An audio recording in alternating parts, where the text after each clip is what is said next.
Okay, so the AAG, the American Association of Geographers.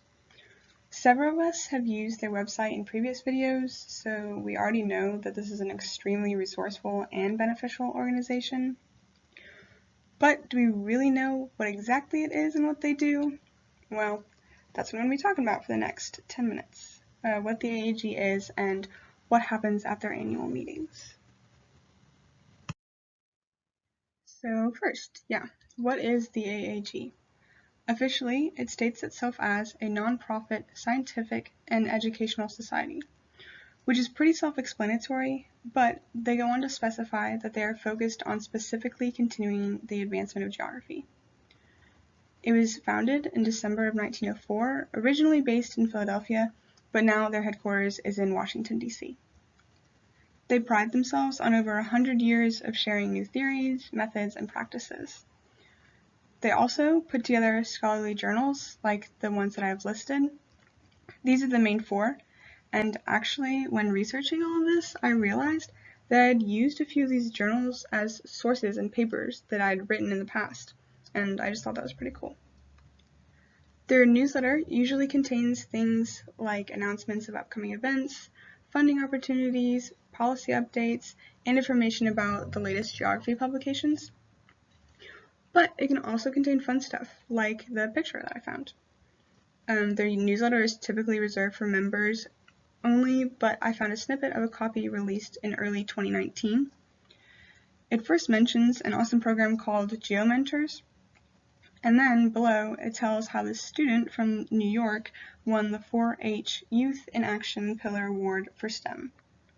This award recognizes 4 different kids across the country that have diverse backgrounds and unique perspectives on the 4 core pillars. Those 4 are agriculture, civic engagement, healthy living, and STEM, so this specific student won the STEM section.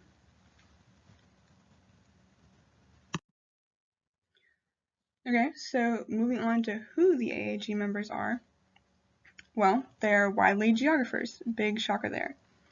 But there are also members from other related areas of study. All of the people come from different lines of work. Most members of the AAG don't have this organization as their profession. It's more of an extracurricular club type thing. The members can be from public, private, and academic sectors. They work as teachers, federal, state, and local government employees, cartographers, nonprofit workers, entrepreneurs, business people. They can even be retired or students. So pretty much everyone from all walks of life can be a member, just as long as you're focused on that one common goal to continue the advancement of geography and share your work with everyone. On top of all that, all these people come from across the globe. They are members from over 100 different countries. Now, to be a member, you do have to apply and then pay. Anyone who is interested can send in an application, which then the board obviously reviews and gets back to you. Perks of membership: they get full access to their 4 scholarly journals, which were the ones that I listed on the last slide, and members also get their newsletter. They also receive a subscription to Geospatial Solutions and reduced prices on other AAG publications. Overall, they say that it's a way to network, learn about new approaches, methods, and techniques, develop professional skills to advance your career, stay on top of current research, and also through the AAG, there are lots of opportunities to apply for special grants to support your research. Now, the dues are based mainly on professional income, but they have specific sections for undergrad students where it's only $38, and for graduate students, and also postdocs where it's only $49. The picture that I have is actually the late Harold Rose.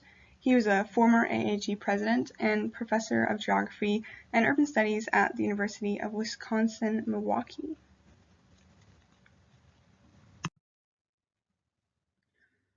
So now the meetings. This is the big thing they do. They have these massive annual meetings where over 8,500 people attend. It's basically a conference where they come, give presentations, and share ideas. It's a culmination of everything that I said that they do before, but this is in person. They have 4 different types of sessions, which are each a little over an hour long. The plenary sessions is where the highly distinguished speakers and some specialty groups just talk to an audience. Then there are paper sessions, which is where each presenter talks for around 15 minutes, giving a short presentation, providing the audience with a rapid and intense overview of their research. And then after that, they have a more in-depth talk about it as an interactive roundtable discussion. Next, there are panel sessions. These don't have formal presentations, but it's a Q&A set up under a certain topic. Finally, the poster sessions are where people walk around and browse, kind of like a grown-up science fair. These types of sessions are super important because the one-on-one contact that you have with the people presenting gives you the opportunity to discuss things like jobs and graduate programs, which, as we know, is super important. Alright, so like a lot of other conferences, these meetings change location every year. Last year in 2020, it was supposed to be in Denver, but then COVID happened and it was virtual, and I'll talk more about that on my next slide, how they dealt with all the changes, and what this year's meeting looks like. But they have been held in different cities all over the country. Actually, a few years ago, it was in New Orleans, and next year it's set to be in New York City if everything goes as planned. Now, the ticket price of the meeting varies widely based on what type of session you attend and if you're presenting or not. It also matters if you're a member or not and when you sign up. So it's different for paper and panel members than it is for poster and non-presenters.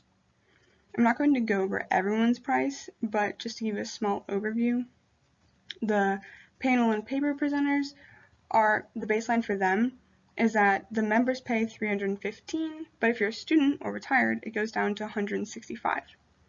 Now, if you're not presenting or you are presenting a poster session, then you pay $285. Overall, if you're not a member, this goes up to $440. All of this is specific to what the fees would be for 2021 if it were in person, but they are cheaper now because it's all virtual. These are also the least expensive versions because this was if you bought the first round of tickets, and the closer the meeting gets, the more expensive the tickets get.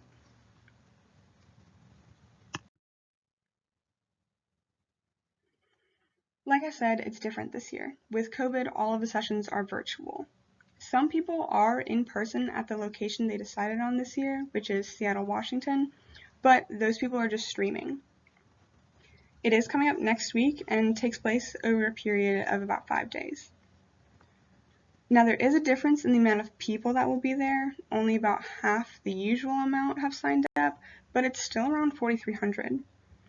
And there will still be over 6,900 of the presentations, workshops, and field trips offered.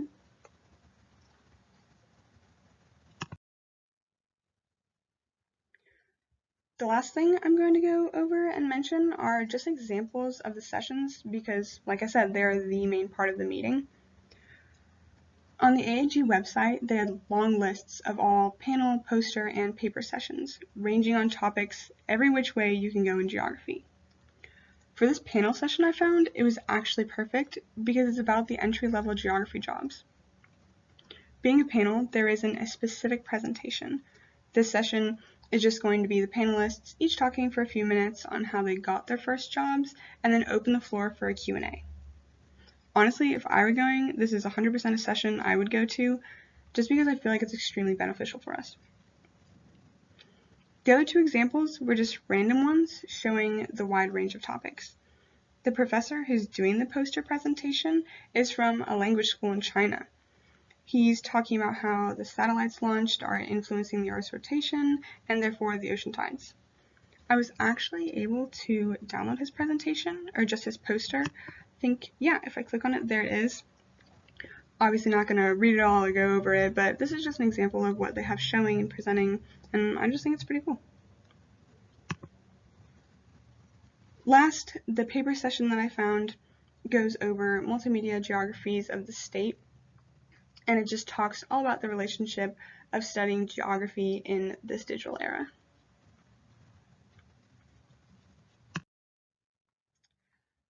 And that's all I have. Thanks, y'all.